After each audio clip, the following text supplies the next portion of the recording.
That was a serious school of fish I hit. Did you see them? They're like jumping out of the water.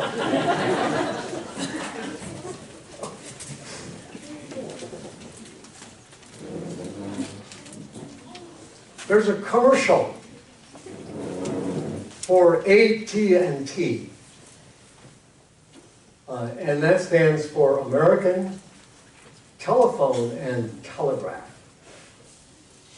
Now, we don't call them telephones anymore. We call them phones. And if I were to put a picture up of a telegraph, most people would think it's a can opener. But the commercial has a fellow laying in the hospital bed. And there's, obviously their wife or his girlfriend, we don't know, she doesn't say anything, sitting kind of on the other side. And there's a nurse standing there, and the guy in the hospital bed says, well, what do you think of Dr. So-and-so? And the nurse looks at him and goes, oh, he's okay. To which he responds, just okay? And at that point, he walks into the room going, guess who just got reinstated? Well, not officially. And then he looks at the patient, and the doctor goes, are you nervous? That was, yeah. Yeah, me too. Don't worry, he says, we'll figure it out. And then he leaves. And the message there is just okay is not okay. And I'm struck by how much that understanding permeates our culture. If you're looking for a place to go eat and you ask somebody who's eating there and they say to you, when you ask, how was it? And you go, it was okay. That's not a ringing endorsement. Every sort of aspect of our lives is driven by this idea that average, okay, isn't somehow okay. When I was in the military, every 6 months you would have a fitness report. And the fitness report would list a number of different categories, tact being one of them. And we define tact by, the ability to say to somebody, you're going to hell, and have them anticipate the trek. But what was interesting about this is that there was a category, and then there was below average, average, above average, excellent, outstanding. If you received an above average, that ended your career. One above average, your career was over. If you did not have all excellence and outstandings, your career... Now, were we all excellent and outstanding? No, not even close. But the idea that you would just be above average, like the children of Lake Wobegon, that's not okay. Where I see this in my own life is with my children.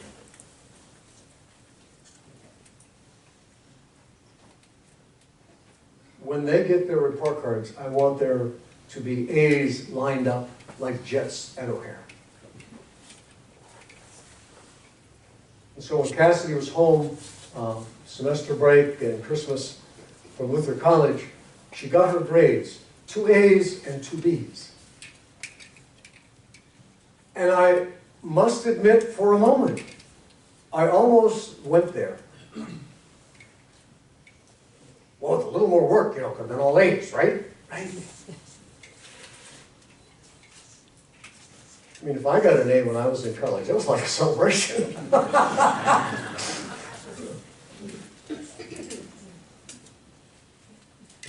For some reason, we're even willing to bribe schools to get our kids in, even though they don't deserve to go there. Because somehow, average, just okay, is not okay. Which brings me to the text for today. Oftentimes we don't see the sort of geographical specificity that is in the text for today. There are some names that are mentioned, Naphtali and Zebulun, which don't mean anything to us, because we have simply been divorced from that history. But for the people who were listening to this, the people who belong to what we call the Matthean community, those two terms would have engendered within them a fairly strong response. Because Naphtali and Zebulun were two of the 10 tribes that occupied what was known as the northern kingdom. There were 10 tribes of the northern kingdom, 2 tribes in the southern kingdom, in Judah and Benjamin. But the northern kingdom was invaded by the Assyrians in the 700s BCE. The Assyrians came in and they devastated the place. They destroyed it. And in destroying it, they destroyed the 10 tribes of the northern kingdom. The 10 tribes of the northern kingdom would be forever lost in the pages of history. And so when they bring up, when Matthew brings up these two, he's reminding them of 2 of the lost tribes. He's reminding them that these tribes disappeared, gone, dispersed. And yet they're in that place of massive destruction. They're in that place of horrendous disappointment. They're in that place is where Matthew portrays Jesus as planting the seeds of the ultimate salvation of the world.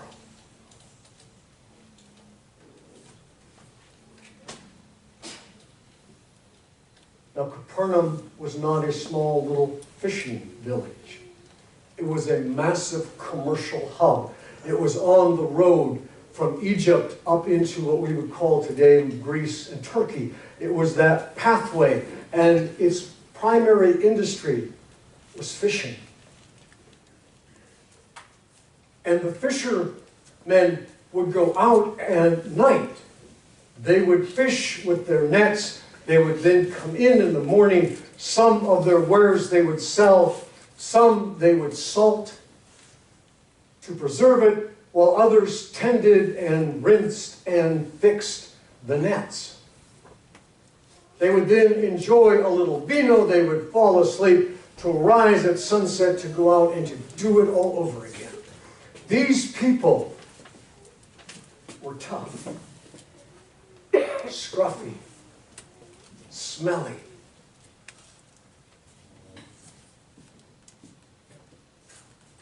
And Jesus walks along and he sees 2 pairs of brothers.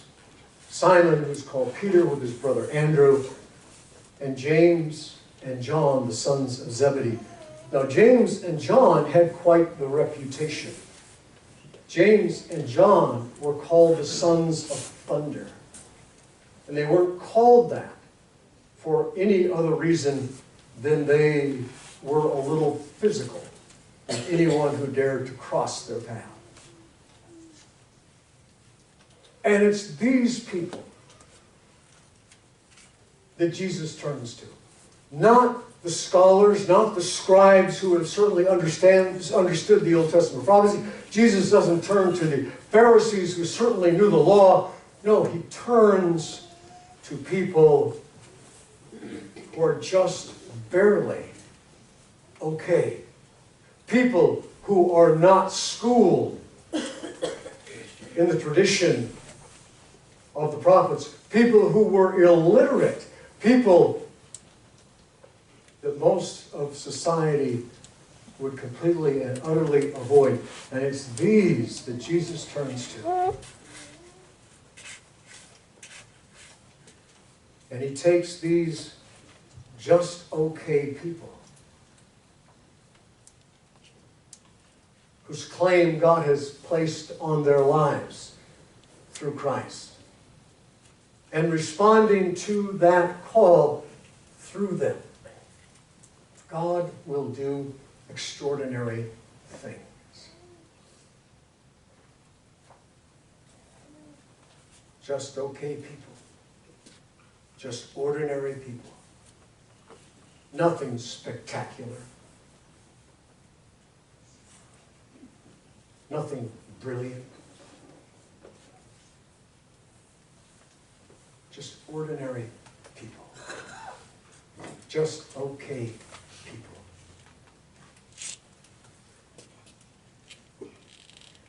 I left the Twin Cities in 1984. I've been working in a clinical setting for almost 2 years. To take a call down in Houston, Texas. And I attended the last alumni dinner. They would throw this big party once a year and invite a very compelling speaker. And I decided to attend this as it would probably be, and it was the last one I ever attended. And while I was there and I was getting ready to leave, a young lady by the name of Mary runs up to me. And she says, "I hear you're going to Houston." I said, "Yeah, I'm headed back home. I'm going to load up and go." She took her checkbook. That was back in the days when you did that. Took her checkbook, ripped out a deposit slip, which had on there her name, her phone number, her address, her social security number, and her account number. You could do it back then. She said, "When you get there, call me. I have something I want to run by." Well, I put it in my pocket. I left. I went back up home, boxed my stuff up, headed to Texas. When I got there, I rented a little townhouse, and I was unpacking my stuff, and I came across this slip. And I looked at it, and I said, "Free meal."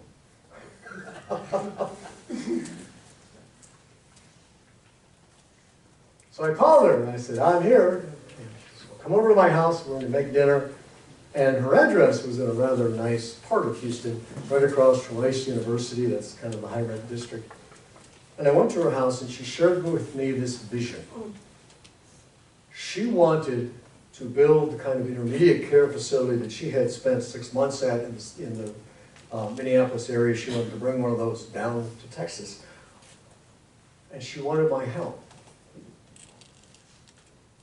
I knew absolutely nothing about any of it. I didn't know anything. I don't know how you do that. I mean, I wasn't even just okay when it came to that. I was like dumb on the brick. So I enjoyed the meal. We went home and it kind of weighed on my mind, and I thought about it, and I thought about it, and I thought about it, and finally one day I called her up. I said, "Okay." I said, "I don't know what I can do for you. But if whatever you need, I'll see if I can come up with it." When I had responded to that call, when I had responded to that vision, all of a sudden, God worked a miracle. God put just the right people who knew what they were doing in just the right places at just the right time. And a year later, Passages would open with a brand new facility and $500,000 in the bank. And I honestly had nothing to do with any of it. Now, I love to have taken the credit, and people tried to give it to me, but the truth was, it was God. When I simply responded to the claim that Christ had put upon me, the vision that God had nurtured in this woman for over 2 years, when I responded to that, the miracle started to happen.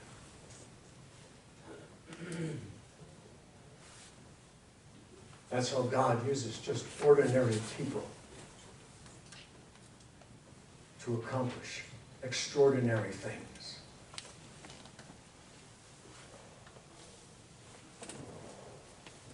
And so you know what? It's okay just to be okay. It's absolutely okay to just be ordinary. because it's not about us.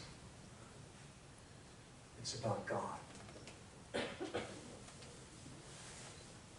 And when we simply take that step in faith, God puts everything you need right there.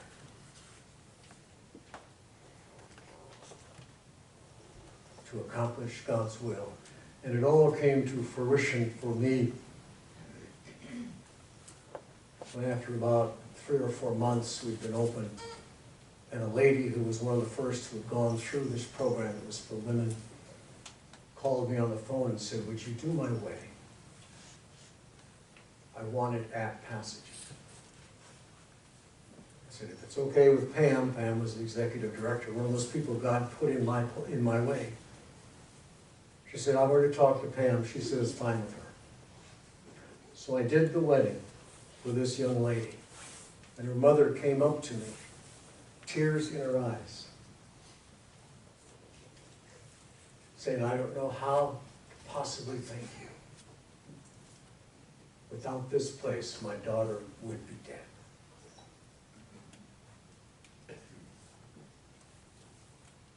And I simply looked at her and I said, "You already have. You already have. Just okay. It's just